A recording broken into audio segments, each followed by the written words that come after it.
All right, we are live. Just need to get Steven on the call here. Let me see if I can get him tagged in.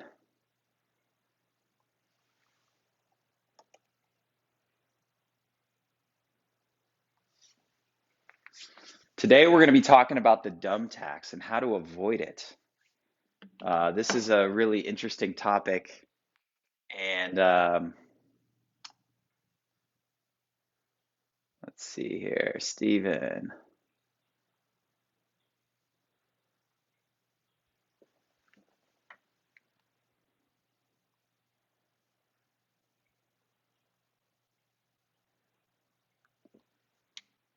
All right, so while we wait for Steven to hop on about the dumb tax, oh,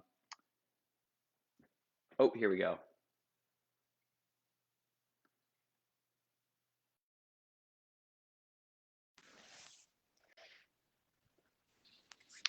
Hello, Hey, Steven, how you how doing? are you? Good, very good, very good. Not bad at all. I'm here under about a foot of snow. We never get snow here, and so it's very, very strange. But I've kind of done a little tease here about what today's topic is about the dumb Oh, tax. And so I've heard this phrase tossed around a few places, and yeah. you brought it up as an idea. And so go into that a little bit. Like, what is the dumb tax to you? Could you explain that a little bit? Well, I was just going through a book again, Road Less Stupid, I think it's called. Yes, Excellent. that's where I've heard about it. Yeah. Yeah. And I've heard it in several places, and I just love the phrase um, because it really just narrows down to the heart of everything. I think that entrepreneurs are, they're driven. Well, they have two main problems: how do they create cash? How do they grow their income? Create, and do all the things they need to do that. Because that is, Hmm. someone actually said on a thing, what is the purpose of a business? And there was all these things coming out, and I went, well, the business has one purpose: to make a profit. That's how you define a business. So if we get to just the narrow Just cut thing, to the chase. whatever you want to do with the business, what's in the business, and what's the social responsibility, or what you're trying to do to change the world. A business works because you have more money at the end of the year than you did at the start. You That's what have allows cash. it to continue. Yeah. Exactly. So um, entrepreneurs need to focus on building income. Okay, building revenue. They can have income. They can pay for their stuff. But the other side of it is looking after controlling time, because entrepreneurs run out of time, and so they need to leverage time through their staff, and this is how they grow.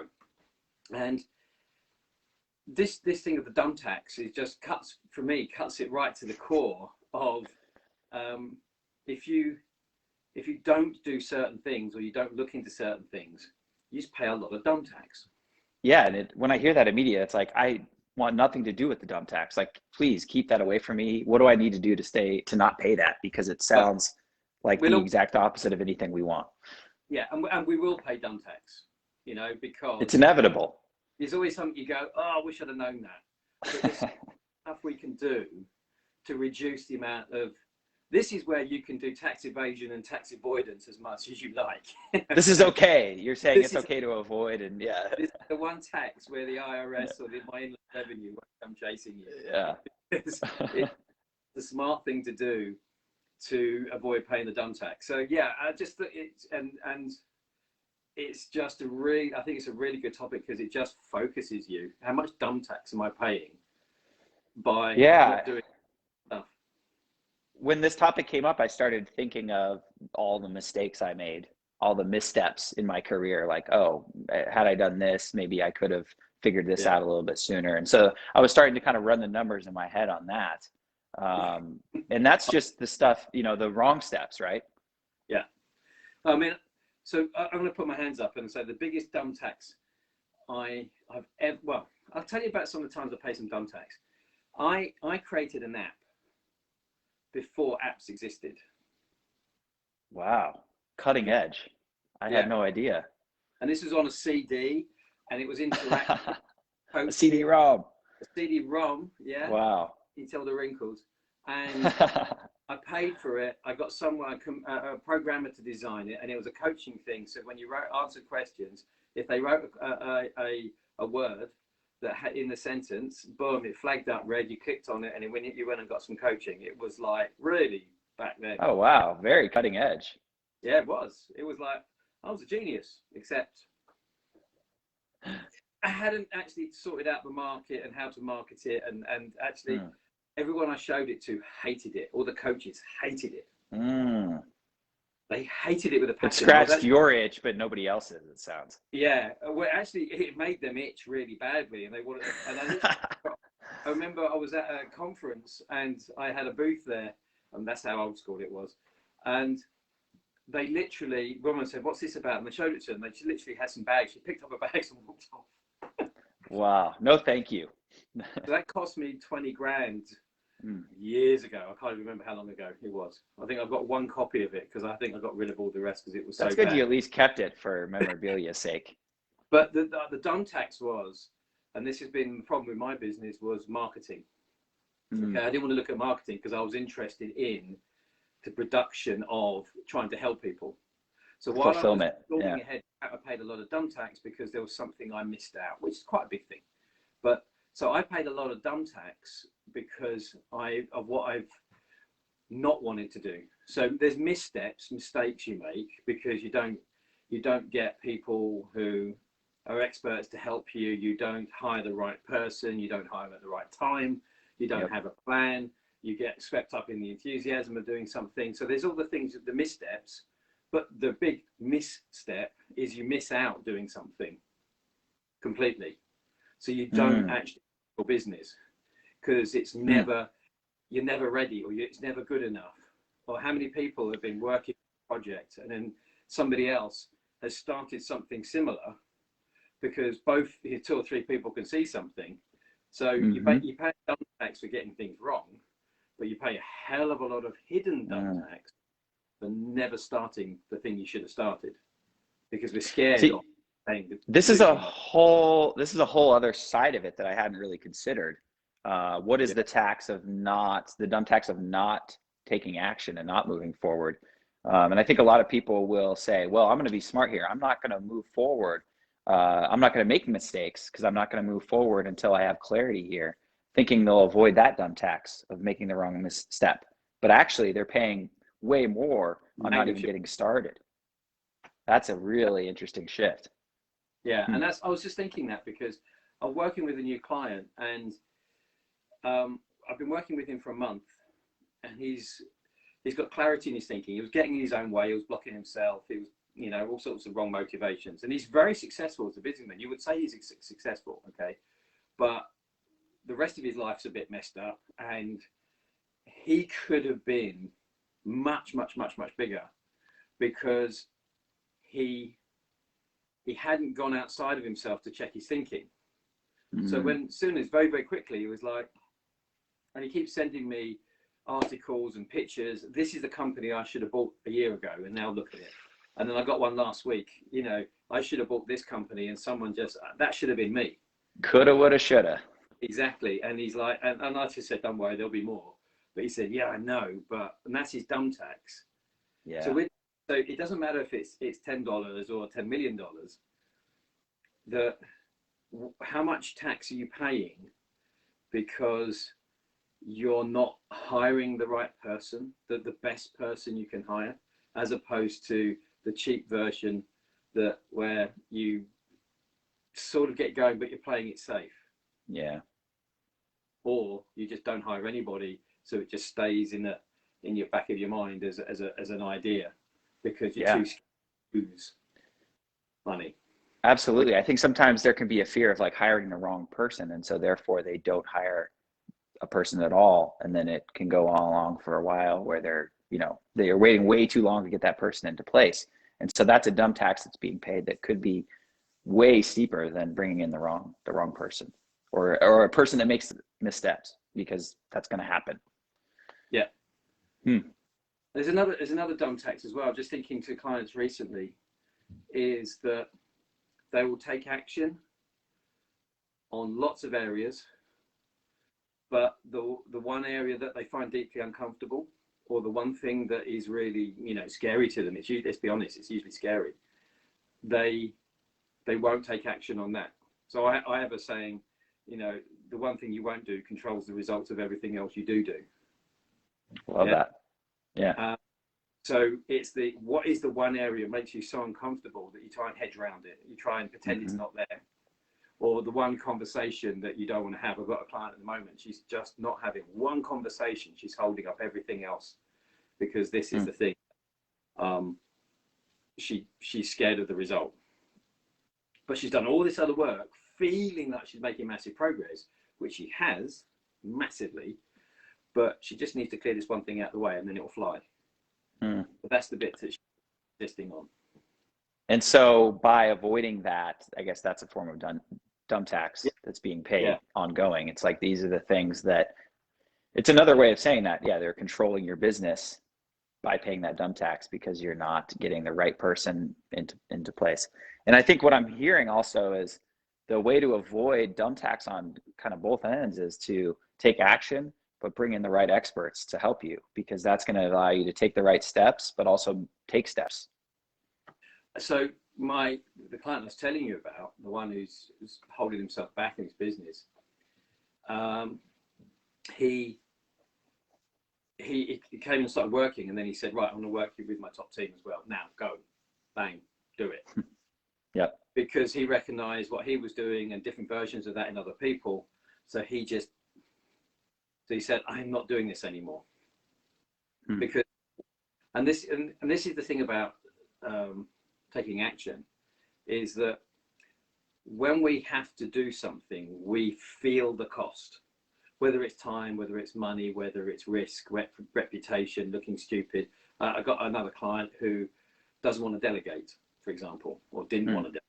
Okay, they wanted to hold everything, make sure everything works, and they're in control of everything. But they've got so many people now, and it's going to expand. It's impossible. But the need for being in control means that they pay a dumb tax, and the dumb tax is their health, their stress levels, and what happens to their family. So on the surface, the business is looking brilliant, but you look at it, you're paying the dumb tax elsewhere in their life. That's interesting. I was definitely thinking of it more as, a tax that's paid in time and money, but there are these softer things that are outside of just the business that you're potentially paying in. Wow. Can I call you? Please. Would you say your relationship with your spouse and your children is a soft issue? Potentially, yeah. Really? I would call that pretty hardcore. I would call that that's a pretty hardcore issue, and for two reasons. Because fingers crossed, hopefully you want to stay married. Do you know? I always say to people, you get married and divorced for the same reason. Do you know what that is? To be happy. Happy. I think I've heard that from you. That I'm cheating because I've heard you say that. Yeah. So depending whether you want to stay together, but if you think about it, just if we do it from a money point of view, let's say you screw up your relationship, okay, with your spouse because you're so invested in doing one thing, and not succeeding elsewhere, you blow it up. Well, what's that going to cost you financially? It's hard to quantify, really. What's it going to cost you in time? What's it going to cost you in stress? What's it going to cost you in attention? And you know, what's it going to cost you for your kids? Now, it hurts. It's a painful thing. So I don't think it's a soft thing. I think your health, you're doing absolutely fine until your health falls out on you. And then that's not soft, because that gets in the way of everything. Let me say, when I say soft, I think of like, as in the people skills, as opposed to hard skills. And so I think of those that are soft and hard skill, where like coding is a hard skill, interacting with people and the relationships is a soft skill. So I don't mean it's soft to downplay it at all. No, I know, but I'm glad you brought this up, because whenever I hear that, I want to take that word and throw it in the bin. Which word? Soft? Soft skills. Okay. Tell me more about that. Why do you hate that so much? Because it denigrates the most important skill you have as a leader and a manager, which is leveraging the time and skill of your people. Huh. I guess I don't see it as, I don't see soft as negative. I see it as more abstract. It's less defined. Whereas like hard is like there's firm boundaries, and that's kind of how I have thought is the Yeah. difference. So if I said to you this, okay, go and learn a hard skill, coding. Yeah. You Yep. can do with that. Go and learn how to lead and inspire 30 people who can code, product design, roadmaps, marketing. That's not soft. Yep. And I don't know who coined this, because I would go back years and use some of my old because it says to people that this is less important, but actually for an entrepreneur, it's the other way around. The skills of yeah, it's extremely important. I don't think it's, to me, I don't get less important from soft, but maybe that is like the cultural thing that is just that's so ingrained that people think it's not important. But to me, that's the difference maker in most cases. So, well, if okay, this is a dumb tax. How many companies do you know that have a dedicated training and development arm anymore? none, because it's, I don't know why, it's foolish. 2000. Maybe that's, you're saying it's undervalued, and that's evidence of it being undervalued. But it's so funny because that is the leverage. Like that's like the difference maker. Because the thing is, when you are, let's say that you have a particular skill, say coding, you're an epic coder, yeah? How many lines of code can you write while you're doing everything else? Because the one thing as a leader is you can buy in other skills and lead them and manage them. Leverage is the most important word. Yep. So the thing is, and I was working with a client yesterday, and they had literally have gone from aiming at $2,000 ticket price targets to 100,000 because they had something in their head about what level can I pitch to. They're pitching 50 grand, 60 grand, 100 grand. Wow. This is pounds, yeah. And what they've done within a couple of weeks is they delegated, they've trained, they've done all sorts of things. So their staff are now enabled, they're enjoying it, their staff are closing those low level deals. And amazing. that's not a soft skill. That is it's like rewriting the code in your head and then saying, flipping the switch. It's binary. It's like, no, I won't do that, I will. So okay. So, and Robert, I think is feeling the same way. He's saying any skill or ability that can move the opportunity forward is a hard skill, in my opinion. Yeah, absolutely. And the dumb tax is the one where you don't, the one thing, that the skill that you don't have or buy in, because you go big, you buy in these skills, whatever department of the company as you grow, as they need them.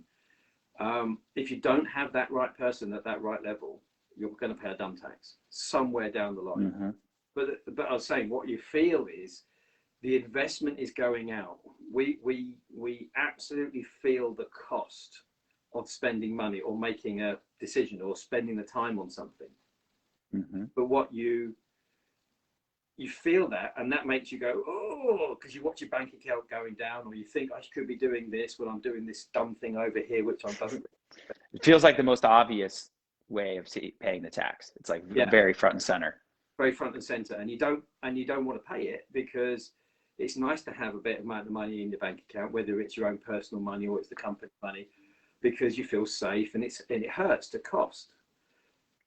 But that's because the brain is wired to feel that cost immediately, and we don't notice the long-term cost of what we could lose if we don't do this. This is where entrepreneurs can flip it round, and they say, if I don't pay my dues or whatever, in whatever way now, I will not get that. So they actually look at it and go, I better pay this now. And that's the difference between an investment and something they consider a valuable thing as an investment, as in what most people get trained when they're kids to don't waste money, it's a cost. Right, it's an expense, So we're trained, actually, most people are trained to pay the dumb tax by accident. Interesting, That's considered the safe, smart thing to actually not move forward, Yeah, cut costs, reduce. So this is when you hear entrepreneurs, when there's troubled times, There's hundreds of these sort of apocryphal stories where, an insurance company, two insurance company, the hard times hit and there's a recession. One cuts all the marketing, cuts all the staff, and the other one doubles down on the marketing, doubles down on the staff. Right. You know? One sees an opportunity, and one's thinking, this is scarcity. I need to button the hatches. And as I've said this before, 40% of people will hypersee the scarcity, hypersee the risk. So we all see it naturally, but we all see the opportunity. Well, entrepreneurs see the opportunity. But for everybody, 40% of people have this hyper triggered survival mechanism that makes them go, no, don't do it now. Or as I had yesterday with a new client, he plucked up courage, and the first question he said, why do I need you? At the end of the hour and a half, he said, I've got a lot that I need you for. But he didn't stand up and say, I need help, because it admits that he doesn't know something. Yeah. And I said, there's a hell of a lot of stuff I don't know. Actually, I know nothing about 99.99% of the whole universe. I know nothing about it. So the dumb tax is trying to protect our feelings and make ourselves feel safe, and not put our hand up and say, I need help. Or, one of my coaches, she does finance of businesses, and she teaches business owners about finance, and she helps them find the profitability where they're losing profitability, or where they're bleeding cash where they don't need to, and cash flow and all sorts of stuff. And one of the hardest things for her is having business owners putting their hand up and go, I don't understand my accounts. Right. It almost signals, like a weakness, or, something that it's shame. It's a shame there, an incompetence. Yeah. Yeah. So they pay a dumb tax because she comes in and shows them something. They go, oh, so you mean I could do this? And she finds thousands, multiple ROI on her bill and on her fee. She finds immediately before they even start looking into the future. But they've been paying that dumb tax because they didn't want to put their hand up and say, I've been running this business for 5 years, 10 years, or whatever else, and I don't actually stand my own balance sheet. Yeah. So pride and ego love to pay the dumb taxes. Something is what I'm hearing. No problem paying that dumb tax. Absolutely. Well, we do. We don't like it, but I'm protecting me. Right. And I actually had someone in the conversation literally say to me, I feel like a silly little boy. So that's back when they got told off for doing something stupid when they were a kid. It triggered that memory, and they, running their own company, making money with staff, and they said, I didn't want to say anything because I feel like a silly little boy. They're still thinking back to that, being kind of controlled by that. Yeah. Yeah. So that's that part of their brain that's running. In this case, I won't say what it was, but it was, part of their business was I'll tell you, it's their pricing structure was being run by a little boy who didn't want to look silly. Wow. That's a big breakthrough. It's everywhere. It happens to all of us. And that's when my clients get it, they just say, is that it? Is that why I've been holding off and doing this? Because I don't want to look silly. I don't want to look stupid. I call it an oops moment. They go, oops. It's almost like, oh, blimey, that's stupid. That's all it was. That's all it was. And then they go, right, I think I can. Well, my favorite question is, do you think you can find a better way of doing that than something being run by an 8-year-old who got told off at school one day or whatever? And they go, yes.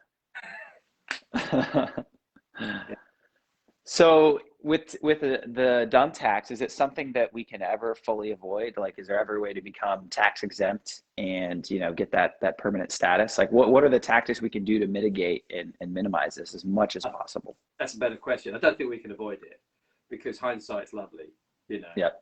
But I think the first one is put your hand up and be vulnerable. I say to people, the more you're willing to be wrong, the more right you'll be.